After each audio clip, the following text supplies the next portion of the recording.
in a cell that's not much bigger than this thing here, where everyone's packed in like sardines. I think that's a form of torture. I think being in a cell when the temperature outside is 100 degrees and the humidity is 80%, that's a kind of torture. Sure. I was very lucky, though, because I'm white, because I'm tall, because I'm old, and because I was rich by Cambodian standards, I was able to buy more time out of the cell than other people were.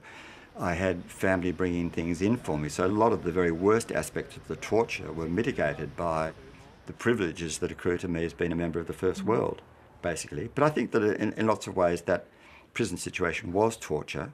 But you didn't think of it like that. That's the interesting thing, did you? No. Well, I couldn't afford to think of it like that. I had to... You would have lost hope.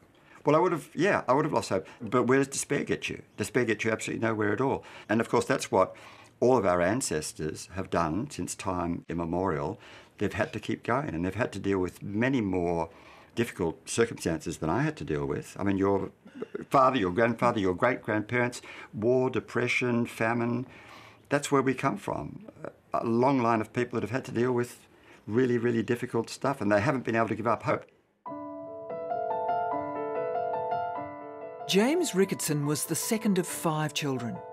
His mother was a physiotherapist, his father a stockbroker. The family lived in Sydney's Rose Bay before it became gentrified. At the end of Liverpool Street, where we lived, there was a dump.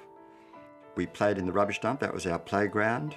We fell off cliffs. We jagged ourselves on barbed wire. We fell off our bicycles, lost a lot of skin. Mum would put some Dettol in a bucket of warm water, wash the dirt off the wound, and then send us back out again, right? This is when kids could be free range.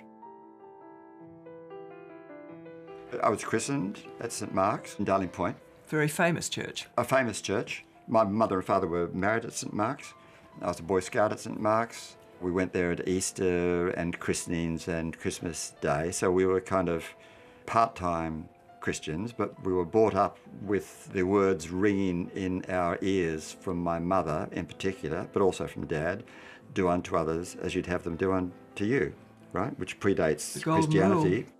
The darkest picture of sin, the darkest picture of the human heart that I can paint this afternoon is the cross. I think you've actually had some spiritual or sort of mystical experiences yourself, haven't you? Well, when I was 11 years old, so that would have been 1960, my best friend at school's mother was devoutly religious. She went along to a Billy Graham crusade at the Rushcutters Bay Stadium. I went along because I was a friend of Donald's. We sat in the bleachers quite some way back. Billy Graham was on stage, dashingly handsome, young, tall, charismatic. I remember him waving his arms around a bit. But he was certainly very dynamic. And at the end of his talk, he said, all of those present who would like to give their lives to Jesus Christ, come down, come.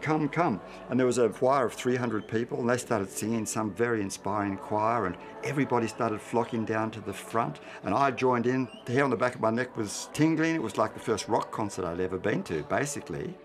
It was wonderful. So I went down, gave my life to Jesus Christ, as did everybody else, and we were each allocated a counsellor, and we could actually write letters to the counsellor and ask certain questions. We'll find that this has come about through having Christ in our hearts. And I remember the questions, and one of them was, what happens to children that die before they're old enough to accept Jesus Christ into their lives? Another one was, what happens to people who are mentally impaired and who can't make that kind of decision? And what happens to people who are members of another religion but live in accordance with good Christian values? What happens to them when they die? And his answer to me at the age of 11 was, they go to purgatory. And that wasn't a good answer for me. I thought that there's something fundamentally wrong here. So it didn't wash for me. But I was very curious about matters religious, matters spiritual, which is something that an interest that I've maintained throughout my entire life.